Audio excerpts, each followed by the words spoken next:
कधी-कधी नाश्त्याला तुम्हाला पण काहीतरी गोड खायची इच्छा होते का?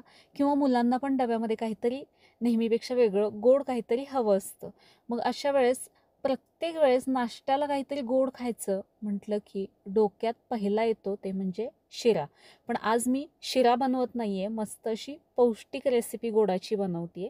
त्यासाठी इथे मी गूळ चिरून घेतलाय, पातळ असा चिरून घेतलाय म्हणजे तो पटकन विरघळतो. पाऊण कप गूळ मी इथे चिरून घेतलेला आहे. गूळ पहिल्यांदा आपल्याला विरघळवून घ्यायचं आहे. एका भांड्यामध्ये मी हा गूळ घालून घेते. ज्या वाटीने गुळाचं प्रमाण घेतलं त्याच वाटीने या गुळामध्ये 1.5 कप पाणी मी घातलेलं आहे. आता हा आपल्याला पाक वगैरे बनवायचा नाही आहे, फक्त गूळ विरघळेल एवढंच हे आपल्याला गॅसवरती ठेवायचं, एवढाच वेळ ठेवायचा आहे.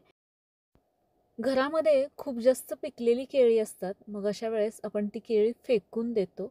पण बऱ्याचदा काय होतं, ती साल जी असते ती फक्त काळी झालेली असते, पण आतून ते केळ चांगलं असतं.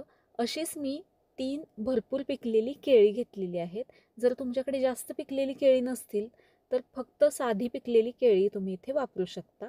3 छोट्या साईजची केळी मी इथे त्याची साल काढून त्याच्या छोट्या छोट्या फोडी करून एका मिक्सरच्या भांड्यामध्ये घातल्यात. यामध्ये अर्धा छोटा चमचा वेलची पूड आणि 1 छोटा चमचा बडीशेप मी यामध्ये घातली आहे. आता हे आपल्याला छान असं मिक्सरला बारीक करून घ्यायचं आहे. यामध्ये दूध किंवा पाणी मी अजिबात वापरलेलं नाही आहे, असंच मी मिक्सरला फिरवून घेते आहे. इथे गुळाचं पाणी तयार झालं आहे. गूळ व्यवस्थित असा विरघळला आहे. मी याचा आता गॅस बंद करते आहे आणि हे गुळाचं पाणी एका बाउलमध्ये गाळणीमध्ये आपल्याला गाळून घ्यायचं, म्हणजे यामध्ये काही कसपट कण असतील तर ते निघून जातील. हे गरम पाणी आहे ते मी पूर्ण थंड करून घेते आहे. हे गुळाचं पाणी थंड झाल्यानंतर यामध्ये 1 कप तांदळाचं पीठ घालायचं आहे. ज्या वाटीने आपण गूळ घेतला त्याच वाटीने बाकीचं साहित्य घ्यायचं आहे. बनवलेलं हे केळीचं मिश्रण घालायचं आहे. ओलं खोबरं मी यामध्ये किसून घालते. तुमच्याकडे सुकं खोबरं असेल, सुकं खोबरं पण वापरू शकता. 1 चमचा जवळपास मी इथे ओलं खोबरं किसून घेतलेलं आहे. हे सगळं आता आपल्याला मिक्स करून घ्यायचं आहे. 1 कपच मी तांदळाचं पीठ इथे वापरलं आहे. अजून जर लागलंच हे मिश्रण खूप जास्ती पातळ वाटलं तर अजून थोडं तुम्ही तांदळाचं पीठ यामध्ये घालू शकता. पण अगोदरच न घालता मिक्स करत करत आपल्याला बघून मग ते पीठ घालायचं आहे. यामध्ये गुठळ्या राहता कामा नये. सगळं छान असं मिक्स करून घ्यायचं आहे. हे मिश्रण तयार झालंय. याचे आपण अप्पे बनवतोय. त्यासाठी इथे मी अप्पे पात्र गरम व्हायला ठेवलंय. हे अप्पे तुपामध्ये बनवायचे म्हणजे मस्त चव लागते याची. या अप्पे पात्रामध्ये मी तूप घालून घेतेय. हे मिश्रण एकदम व्यवस्थित तयार झालंय. जर तुम्हाला जास्ती सैलसर वाटलं 2 ते 3 चमचे तांदळाचं पीठ तुम्ही यामध्ये वाढवू शकता. पाव चमचा यामध्ये बेकिंग सोडा घालायचा आहे.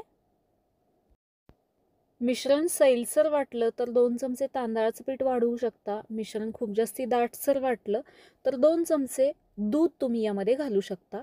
हे सगळं मस्त असं मी मिक्स करून घेतलंय. मिश्रण व्यवस्थित तयार झाल्यानंतर अप्पे पात्रामध्ये मी घालून घेते. अप्पे पात्रामध्ये मिश्रण सोडल्यानंतर याच्यावरती झाकण ठेवायचं आणि लो टू मीडियम हीटवरती हे आपल्याला छान असं शेकून घ्यायचं आहे. याचा मस्त असा कलर बदलला आहे. वरून थोडेसे ड्राय झालेत. आता मी याची बाजू पलटून घेते. हवं तर वरून अजून थोडंसं तुम्ही तूप सोडून घेऊ शकता. नेहमी अप्पे बनवताना अप्पे पात्रामध्ये आपण जेव्हा मिश्रण सोडतो तेव्हा ते मिश्रण पहिल्यांदा कडेच्या होलमध्ये सोडून घ्यायचं आणि सगळ्यात शेवटी मग मध्ये सोडायचं, कारण मध्ये उष्णता लवकर लागते. मधले जे अप्पे असतात ते लवकर भाजले जातात.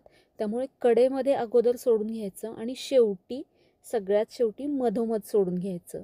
आणि जेव्हा आपण पलटतो तेव्हा पहिल्यांदा मधला पलटायचा आणि मग बाकीचे पलटायचे, कारण मधला लगेच भाजला जातो. याचा कलर आपण इथे पाहताय. यामध्ये आपण गूळ वापरलाय त्यामुळे मस्त असा कलर आलाय आणि अप्रतिम असे चवीचे पौष्टिक हे केळीचे अप्पे तयार आहेत. मुलांना डब्यामध्ये देण्यासाठी मस्त असं ऑप्शन आहे.